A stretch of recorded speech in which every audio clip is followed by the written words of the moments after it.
ಉದ್ಘಾಟನೆಗೊಂಡಿರತಕ್ಕಂಥ SRK ಸೌಹಾರ್ದ ಪತ್ರಿಕಾ ಸಹಕಾರ ಸಂಘ 16ನೇ ಶಾಖೆ ಅತಿ ಶೀಘ್ರದಲ್ಲೇ ಇಲ್ಲಿ 2 ದಿನದೊಳಗೆ ಶಾಖೆ ಉದ್ಘಾಟನೆಗೊಳ್ತಾ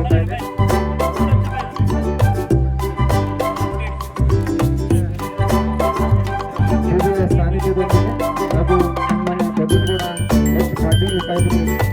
ಈ ಪತ್ತಿನ ಸಹಕಾರ ಸಂಘವನ್ನ ಈಗಾಗಲೇ 14ನೇ ಒಂದು ಬ್ರಾಂಚ್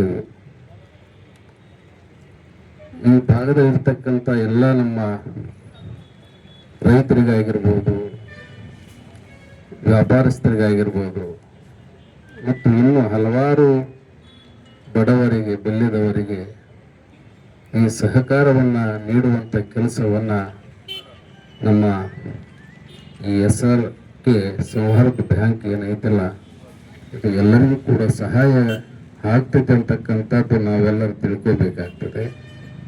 ಇದರ ಒಂದು ಸದುಪಯೋಗವನ್ನು ಈ ಭಾಗದ ಎಲ್ಲ ನಾಗರಿಕರು ಉಪಯೋಗ ಮಾಡಿಕೊಳ್ಳಬೇಕು.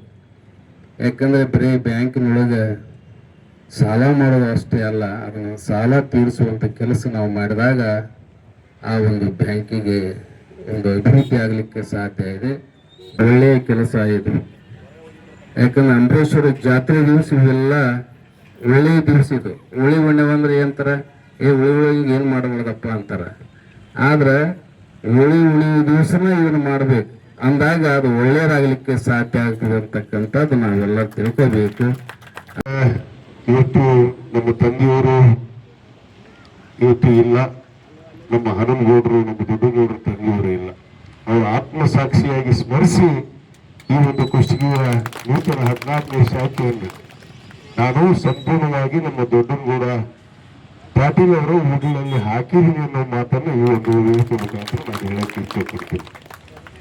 ಯಾಕಂದ್ರೆ ಈ ಒಂದು ಸೌಹಾರ್ದ ಪತ್ತಿನ ಸಹಕಾರಿ ಸಂಘವನ್ನು ಗೌರಿಶಂಕರ್ ಸೌಹಾರ್ದ ಪತ್ತಿನ ಸಹಕಾರ ಸಂಘವಾಗಿ ಇದು ಕಳೆದ 20 ವರ್ಷದಿಂದ ಪ್ರಾರಂಭ ಆದಂಥದ್ದು. ಇದನ್ನ ನಾನು ನನ್ನ ವ್ಯಾಪ್ತಿಗೆ ತೆಗೆದುಕೊಂಡು ಕಳೆದ ಒಂದು 3 ವರ್ಷ ಇದು SRK ಸೌಹಾರ್ದ ಪತ್ತಿನ ಸಹಕಾರ ಸಂಘವಾಗಿ, ಯಾಕಂದ್ರೆ ಅದು ಮುಚ್ಚುವ ಹಂತದಲ್ಲಿ ಬಂತು ಗೌರಿಶಂಕರ್ ಪತ್ತಿನ ಸಹಕಾರಿ ಸಂಘ. ಯಾಕಂದ್ರೆ ಅನೇಕ ಜನ ನಮ್ಮ ನಿರ್ದೇಶಕರು, ಈಗಿರುವಂತ ಅನೇಕ ಜನ ನಿರ್ದೇಶಕರು ಈ ಬ್ಯಾಂಕ್ ಅನ್ನ ಬಂದ್ ಮಾಡುವಂತ ನಿಟ್ಟಿನಲ್ಲಿ ಬಂದಾಗ ನನ್ನ ಹತ್ರ ಬಂದ್ರು, ಇಲ್ಲ ಇದನ್ನೇನಾದ್ರೂ ಮಾಡಿ ಕಳೆದ 15 ವರ್ಷದಿಂದ ಈ ಶಾಖೆ ನಡೆದಿದೆ, ಆದ್ರೆ ಅನೇಕ ಶಾಖೆಯನ್ನು ಹೊಂದಿದ್ರು ಕೂಡ ಇದು ಅಭಿವೃದ್ಧಿಯತ್ತ ಮುಂದೆ ಹೆಜ್ಜೆ ಇಟ್ಟಿಲ್ಲ. ಇದನ್ನೇನಾದ್ರೂ ಮಾಡಿ ಹೆಸರನ್ನು ಬದಲಾವಣೆ ಮಾಡಿ ನಮ್ಮ ವ್ಯವಸ್ಥಾಪಕರಾದಂಥ ನಮ್ಮ ಸಿದ್ದು ಭದ್ರಶೆಟ್ಟಿ ಕೂಡ ಅವರು ಒಂದು ರಾಣಿ ಚೆನ್ನಮ್ಮ ಬ್ಯಾಂಕ್ನಲ್ಲಿ ಅವರು ವ್ಯವಸ್ಥಾಪಕರಾಗಿ ಕೆಲಸ ಮಾಡ್ತಾ ಇದ್ರು. ಅವರು ಬಂದ್ರು, ಎಲ್ಲರೂ ಕೂಡ ಬಂದು ಇದರ SRK ಕಾಶ್ಯಪ್ನವರ ಹೆಸರಲ್ಲಿ ಇದನ್ನು ಮಾರ್ಪಾಡ ಮಾಡಿ ಇದನ್ನು ಪ್ರಾರಂಭ ಮಾಡಿ ಏನಾದರೂ ಒಂದು ರೈತರಿಗೆ, ಬಡಬಗ್ಗರಿಗೆ, ಸಣ್ಣ ಪುಟ್ಟ ಗ್ರಾಮೀಣ ಮಟ್ಟದಲ್ಲಿ, ಯಾಕಂದ್ರೆ ನೇರವಾಗಿ ರೈತರಿಗೆ ಇದು ಅನುಕೂಲ ಆಗ್ಬೇಕು ಅನ್ನೋ ಒಂದು ಉದ್ದೇಶವನ್ನು ಇಟ್ಕೊಂಡು ಬಂದಾಗ ನನಗೂ ಕೂಡ ಖುಷಿ ಅನಿಸಿತ್ತು.